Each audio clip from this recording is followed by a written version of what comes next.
Hi card making friends, it's Sandy here. Welcome back to my channel. Today I'm playing with some products from Altenew and we are going to do some stenciling over top of this beautiful embossed panel with some of Altenew's pretty inks.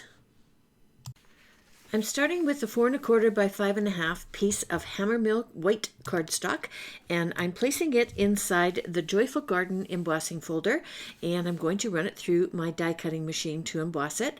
I'm tucking it into the top right hand corner, just inside of the lines on the edge. And I like to run it through a couple of times just to make sure I get a nice deep embossed image. And this thing is beautiful. Next, I'm going to add my embossed panel to a sticky mat, and I'm going to get the stencils out. There are 4 stencils in this set, also called Joyful Gardens, and I'm laying down the first one, and I'm going to add a little bit of tape because my sticky mat's not really very sticky. It needs a good wash. Okay, so I am using, what is this? This is the Spellbinders tape for die cutting. I love this stuff.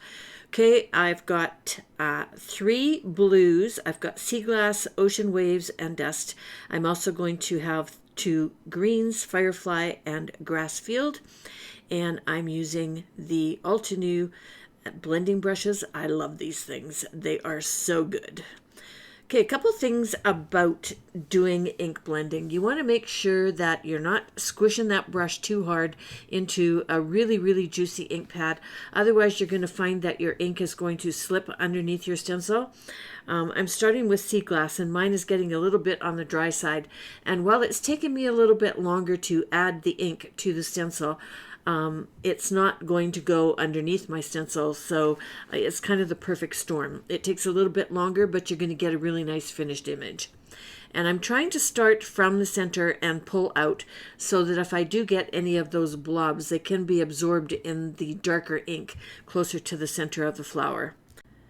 I'm going to do my flowers in 2 shades, so I'm starting with the lightest ink, and I'm doing top right and bottom left of the 2 larger flowers. And I'm letting the top one dry a little bit, and then as you can see, I'm going back in and adding a little bit more ink. Okay, finished with that one. I'm moving on to the medium color. This is the Ocean Waves, and that's going to be the other flowers.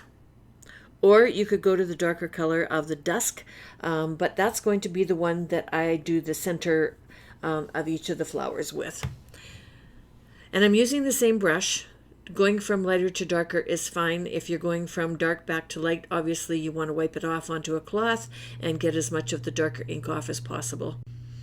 Okay, I'm just finishing up with the second of the larger flowers, and then you'll see in the background there's a few of the smaller ones. And once I get this finished, I'm going to use the same brush and the same ink, and I'm going to go back to my bigger flower, and I'm going to go around the edges. So this adds a little bit of depth and interest to your flowers, and it makes it a lot prettier once we get the final piece done. So go light with this. You don't want to cover all of the petals with this medium blue. You want that light blue to show through so that we have contrasting flowers. Okay, and I'm just finishing that second one down the bottom. Okay, I think I like it. Maybe a bit more. Just around the outside. And I'm going back and darkening a couple of the petals on the darker ones. You find quite often that as these inks dry, they kind of come off a little bit with their colors. So sometimes it's good to go in and do a second one. And I'm using a microfiber cloth to wipe off any excess ink, and keeping my little tapes and moving on to stencil number 2. And you can see, I'm going to show you right here if I can catch the light just right. They're embossed into the panel. So that kind of helps you with number 1, which side is up, number 2, which way is it going, and what step you're at. So these are the leaves, the smaller leaves. So I'm lining them up, adding my tape, and we're going to start with the lighter of the green, which is the Firefly, and switching to a green brush, cleaning it off on my microcloth, and starting to add the green. So there's stems and leaves, and this is the first layer. So basically I'm just going to lay down color. I'm not worrying about doing any highlighting. That comes with the next two stencils. There are some highlighting, and again I will be going around the outside edge with a darker color as we get near to the end. And of course, it's always better to start with light and work your way to the dark. What I'm showing you there is I'm also starting at the bottom center of the stem of the leaves and then pulling my color up from there. Just in case I get a dark blob, that's where the shadow should be. Okay, so cleaning off my brush a little bit, and I'm adding the second of the greens, and this is the grass field, coming in around the edges and darkening up just a little bit.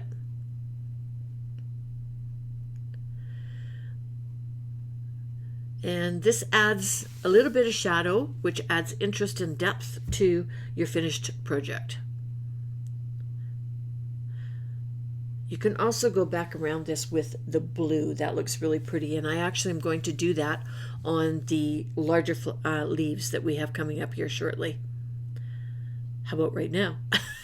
Stencil number 3 is the larger leaves, and it's also the flower centers. So be careful with your brush that you don't run into the center of the flowers with your green. Okay, taping my panel back down and coming in with the light green. And I didn't worry about cleaning my brush because the top of it is where I started, and that's where I want the darker color anyway. So it just kind of cleans itself off while you're doing your stenciling.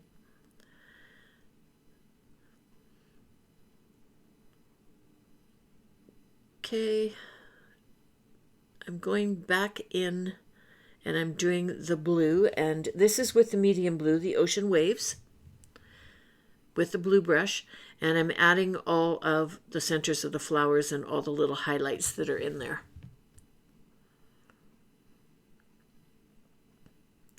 Then I'm going to come back in and I'm going to go around the edges of these leaves. These two colors together create a really pretty color combination.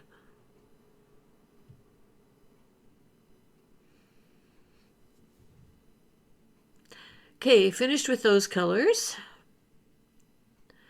I have got the dark of the blue, which is dusk, and I am going to go back over the darker flowers, centers, not the light ones. Okay, tighten up your lids, put your ink away, and we're moving on to the final stencil. And this is going to add some highlights to the leaves. Again, checking which side, lining everything up. There's plenty to line up. There's lots of little, indents in the leaves that you can line up to. And if you have your paper in your sticky pad just right, sometimes you can just line that up. Okay, so I'm using the darker of the greens, the grass field, and I'm blotting off because I don't want to get it too dark, and coming in and adding all of the detail to the leaves. And I have to say, I've tried quite a few stencils over top of embossing folders, and they haven't really lined up that well. I'm finding this package in particular lines up really, really well. So I highly recommend this combination. It works easy, and it's actually fun. And look how pretty it is. So my dark green is quite juicy, and there's one of those little blobs that snuck underneath my stencil, so I just wiped it back with my cloth. Another one there. Okay, so isn't that pretty? Love it.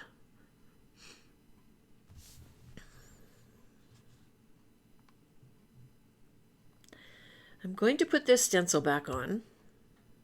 This was, I think, the first one. And the second color of the blues really faded out as it dried. So this is Ocean Waves, and so I'm putting another layer of ink on those two flowers and the little flowers. because I wanted a bit more of a contrast. And as it dried out, there really wasn't one. They looked all the same. Okay, just getting those last little guys.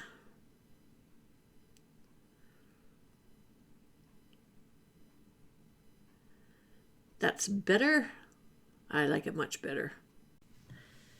Next up, we're going to do our sentiment, and I like this hello. This is actually from Simon Says Stamps, but it is very similar to one of the dies in the Timeless Sentiments from Altenew, and I don't have any other sentiments, and they're sending me some, so bear with me. This is all I had to use.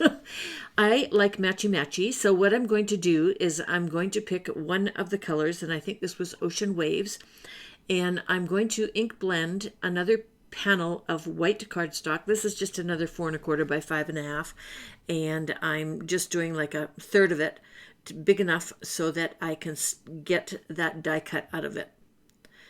And I'm not going to worry too much about how even it is, because our flowers aren't even either, and I kind of like the different depths of color that you get when you ink blend. It's not solid, and there's just something artistic about that I like. Okay, so I'm going to do this, and then I'm going to heat set that ink just for a couple minutes with my heat tool, and then we're going to die cut our 2 panels, and I'm going to do the shadow panel in the back in black.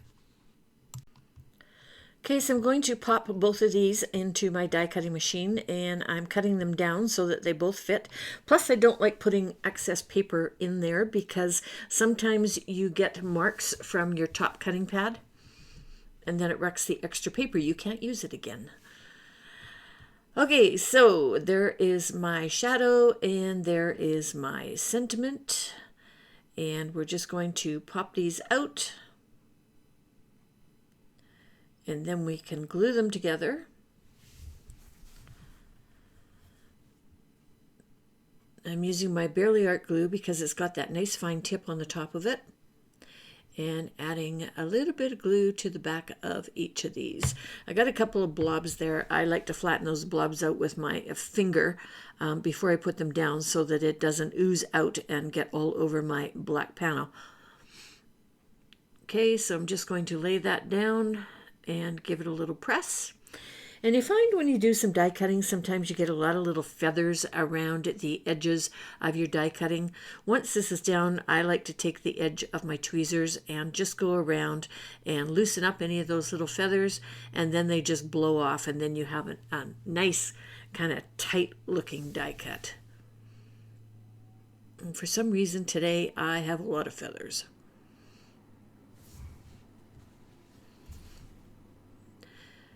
That looks better. A couple little spots there. Perfect. And I'm going to mount this with some foam tape, but I'm going to cut this into strips so that they fit a little bit better on the back of my sentiment. Plus, I'm cheap. I like to make them go as far as possible. Okay, we're ready to put our card together.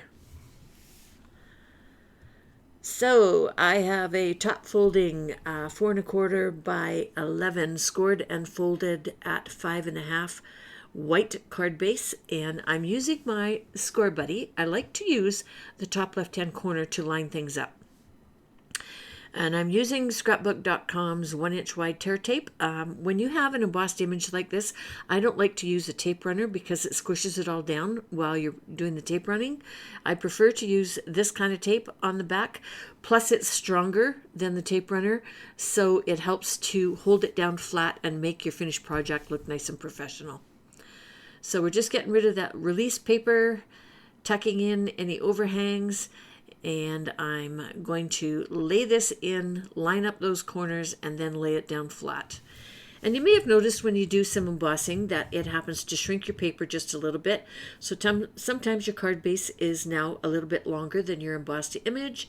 I like to use a long, sharp pair of scissors and just trim this off. The sides are good, but the bottom needed a bit of a whack. Okay, so release tape off the back of my foam on my sentiment, and then we're going to attach the sentiment to the front of the card. Right about there. Perfect. Just getting rid of a couple more feathers, and here is my finished card. Turned out so pretty. Okay, as promised, here's a couple more color combinations for you. First one we've already discussed. Second one, Puffy Heart, Purple Wine, Fresh Lemon, Citrus Burst, and the same two greens as the previous one. The next card, Wisteria, Hydrangea, and Ultraviolet. And the leaves are done in Mountain Mist and Volcano Lake. I really like that purple one. It's beautiful. Really, really enjoyed making these. Couple more ideas for you. This one, stencil number 4, I use gold paste. If I was going to do it again, I would spray the back of the stencil so that it didn't seep so much. This one, after I was finished, I decided it might be kind of fun to pop it into a embossing folder. This is the organic linen embossing folder, and just popped it in just like that, and look at the texture it gave me. That's kind of fun. Kind of gave it a quilted look. Anyway, here are my 3 cards. I hope you enjoyed today's video. Everything I used is linked below. There's also a link over to my blog. And if you did enjoy my video, please consider giving me a thumbs up, leaving me a kind comment, and sharing it with your friends. Until next time, toodles!